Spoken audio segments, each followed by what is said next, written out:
റാഗിങ്ങിനെ തുടർന്ന് 15-കാരനായ മിഹിർ ജീവനൊടുക്കിയതിൽ കുടുംബത്തിന്റെ ആരോപണങ്ങളെല്ലാം തള്ളി സ്കൂൾ അധികൃതർ. ജനുവരി 14-ന് മിഹിർ ഉൾപ്പെടെയുള്ള സംഘം മറ്റൊരു കുട്ടിയെ മർദ്ദിച്ചുവെന്നും രക്ഷിതാക്കളെ വിളിപ്പിച്ചെന്നും താക്കീത് നൽകിയെന്നും സ്കൂൾ അധികൃതർ പറയുന്നു. അടുത്ത ദിവസമാണ് മിഹിർ ജീവനൊടുക്കിയത്. മിഹിറിന് സ്കൂളിൽ മറ്റ് പ്രശ്നങ്ങളുണ്ടായിരുന്നില്ല. മരണശേഷമാണ് സ്കൂളിലെ റാഗിങ്ങിനെ കുറിച്ച് പരാതി നൽകുന്നത്. 39 ദിവസം മാത്രമാണ് ഗ്ലോബൽ സ്കൂളിൽ മിഹിർ പഠിച്ചതെന്നും സഹപാഠികളുടെ ഇൻസ്റ്റാഗ്രാം പോസ്റ്റിന്റെ അടിസ്ഥാനത്തിൽ നടപടിയെടുക്കാനാകില്ലെന്നും ഗ്ലോബൽ സ്കൂൾ അധികൃതർ വ്യക്തമാക്കുന്നു. അതേസമയം മിഹിർ നേരിട്ട ദുരനുഭവം സ്കൂൾ അധികൃതരെ ഇമെയിൽ മുഖേന അറിയിച്ചിരുന്നതായാണ് മിഹിറിന്റെ അമ്മ പറയുന്നത്. ആജ്ഞ രവീന്ദ്രൻ ചേരുന്നു. ആജ്ഞ, ഇതുമായി ബന്ധപ്പെട്ട് എല്ലാ ആരോപണങ്ങളും സ്കൂൾ അധികൃതർ തള്ളുന്നു. ഒറ്റ നോട്ടത്തിൽ സ്കൂളിന്റെ ഭാഗത്തുനിന്ന് ഗുരുതര വീഴ്ച ഉണ്ടാകുന്നു. സഹപാഠികളുടെ ഇൻസ്റ്റാഗ്രാം പോസ്റ്റുകൾ വരുന്നു. അപ്പോഴും മിഹിറിന്റെ കുടുംബവുമായി ബന്ധപ്പെട്ട് ആ കുട്ടി ഏത് തരത്തിൽ ഉള്ള സമ്മർദ്ദമാണ് അനുഭവിച്ചിരുന്നത് എന്നതടക്കമുള്ള ചില വാർത്തകളൊക്കെ പുറത്തു വരുന്നു. മിഹിർ രണ്ടാനച്ഛൻ വഴക്കു പറഞ്ഞിരുന്നു എന്നതടക്കമുള്ള കാര്യങ്ങളൊക്കെ പുറത്തു വരുന്നുണ്ട്. ഇതൊക്കെ എടുത്തു പറഞ്ഞുകൊണ്ടാണോ സ്കൂൾ അധികൃതർ ഈ ആരോപണങ്ങളെല്ലാം തള്ളുന്നത്?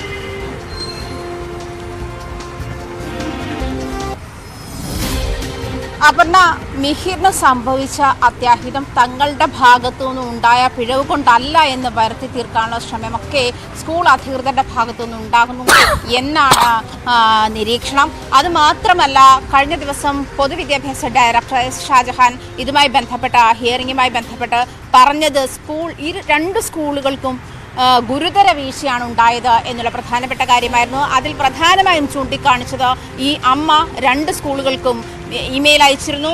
രണ്ട് സ്കൂളുകളിലും ഉണ്ടായ പ്രശ്നങ്ങളെ ചൂണ്ടിക്കാട്ടി ഇമെയിൽ അയച്ചിരുന്നു. അതിന് തുടർ നടപടികൾ ഉണ്ടാവുകയോ പോലീസിനെ അത് അറിയിക്കുകയോ ചെയ്തിട്ടില്ല എന്ന് പൊതുവിദ്യാഭ്യാസ ഡയറക്ടർ ഇതുമായി ബന്ധപ്പെട്ട വളരെ കൃത്യമായിട്ട് തന്നെ മെൻഷൻ ചെയ്യുന്നുണ്ട്. പക്ഷെ ആ ഒരു സാഹചര്യം കൂടി കണക്കിലെടുത്തുകൊണ്ട് നോക്കുമ്പോൾ ഇപ്പോൾ സ്കൂൾ അധികൃതരുടെ ഈ വാർത്താക്കുറിപ്പുമായി ചേർത്ത് വെച്ച് നോക്കുമ്പോൾ ഇത് തമ്മിൽ അങ്ങേയറ്റം വലിയ വൈരുദ്ധ്യങ്ങളാണ് കാണുന്നത്. കാരണം മിഹിർ ജനുവരി 14-ന് സ്കൂളിൽ ഒരു കുട്ടിയെ മർദ്ദിക്കുന്നു. മിഹിറും കുറച്ച് കൂട്ടുകാരും ചേർന്ന് സ്കൂളിൽ ഒരു കുട്ടിയെ മർദ്ദിക്കുന്നു. അതുമായി ബന്ധപ്പെട്ട മിഹിറിന്റെ പാരൻസിനെ വിളിപ്പിക്കുന്നു.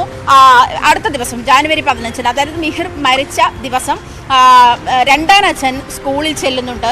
അദ്ദേഹത്തിന്റെ മുന്നിൽ വെച്ച് മേലിൽ ഇത് ആവർത്തിക്കരുത് എന്ന് പറഞ്ഞ് വിടുകയായിരുന്നു എന്നാണ് സ്കൂൾ അധികൃതർ പറയുന്നത്. അതിനുശേഷം മിഹിർ വളരെ കൂളായിട്ട് ക്ലാസ് മുറിയിലിരിക്കുന്ന CCTV ദൃശ്യങ്ങളുണ്ട്. അതിനുശേഷം ബസ്സിൽ തിരികെ പോകുമ്പോൾ മിഹിർ ഉറങ്ങിപ്പോയിരുന്നു. ആയെയാണ് ബസ്സിൽ നിന്നും ഉണർത്തിവിട്ടത് എന്നും വാർത്താക്കുറിപ്പിൽ പറയുന്നുണ്ട്. ഈ ഒരു കാര്യം അവർ സൂചിപ്പിച്ചതുപോലെ തങ്ങളുടെ ഭാഗത്ത് പിഴവില്ല, അതുപോലെ രണ്ടാനച്ഛനുമായി പ്രശ്നങ്ങൾ ഉണ്ടായിരുന്നു. അത്തരം വാർത്തകളോട് അല്ലെങ്കിൽ അത്തരം പുറത്തു വരുന്ന വിവരങ്ങളോട് അടുത്തു നിൽക്കുന്ന തരത്തിലുള്ള വാർത്താക്കുറിപ്പാണ് ഇപ്പോൾ ഗ്ലോബൽ പബ്ലിക് സ്കൂളിലെ അധികൃതർ ഇന്നലെ പുറത്തേക്കിറക്കിയ വാർത്താക്കുറിപ്പിൽ നിന്നും നമുക്ക് വ്യക്തമാകുന്നത് അങ്ങനെയാണ്. അതേസമയം ഈ സ്കൂൾ അധികൃതരുടെ ഭാഗത്തുനിന്നുണ്ടായ പിഴവ് കഴിഞ്ഞ ദിവസം ഈ മിഹിർ നേരത്തെ പഠിച്ചിട്ടുണ്ട് ജം സ്കൂളിലെ വൈസ് പ്രിൻസിപ്പലിനെ സ്കൂൾ അധികൃതർ സസ്പെൻഡ് ചെയ്തിരുന്നു. അത് സസ്പെൻഡ് ചെയ്തത് മിഹിറുമായി ബന്ധപ്പെട്ട ഈ കേസിൽ അന്വേഷണം പുരോഗമിക്കുന്നത്, അതുമായി ബന്ധപ്പെട്ടുള്ള നിരന്തര വിമർശനങ്ങൾ മുന്നോട്ട് വരുന്നതിൻ്റെ ഒരു സാഹചര്യത്തിലാണ് വൈസ് പ്രിൻസിപ്പാളിനെ സസ്പെൻഡ് ചെയ്യുന്ന സാഹചര്യം ഉണ്ടായത്. വൈസ് പ്രിൻസിപ്പാൾ നേരത്തെ സ്കൂളിലുണ്ടായിരുന്ന, അതായത് ഒരു പെൺകുട്ടിയെ ഉപദ്രവിച്ചു. അത് കുട്ടികൾ തമ്മിലുണ്ടായിരുന്ന പ്രശ്നമാണ്. ആ പെൺകുട്ടി തിരിച്ചും ഉപദ്രവിച്ചു.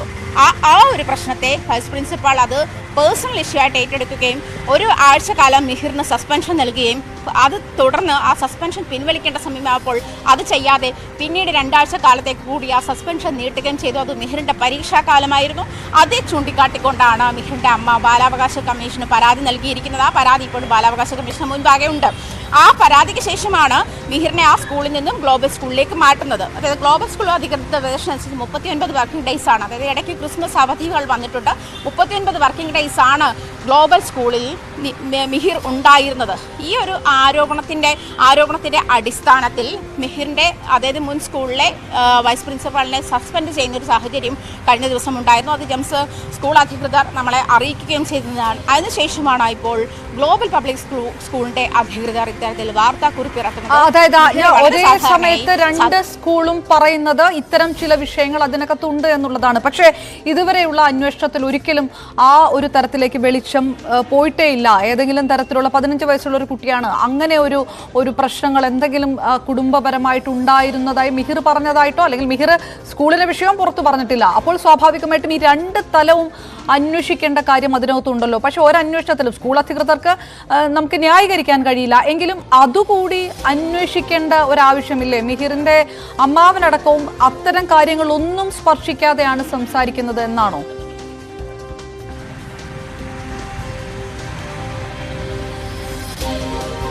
അപർണ സൂചിപ്പിച്ച കാര്യം ശരിയാണ്. കാരണം മിഹിറിന് ഇത്തരത്തിൽ, അതായത് നേരത്തെ സ്കൂളിൽ പ്രശ്നമുണ്ടാകുന്നു, അത് ഇങ്ങോട്ടേക്ക് മാറ്റുന്നു.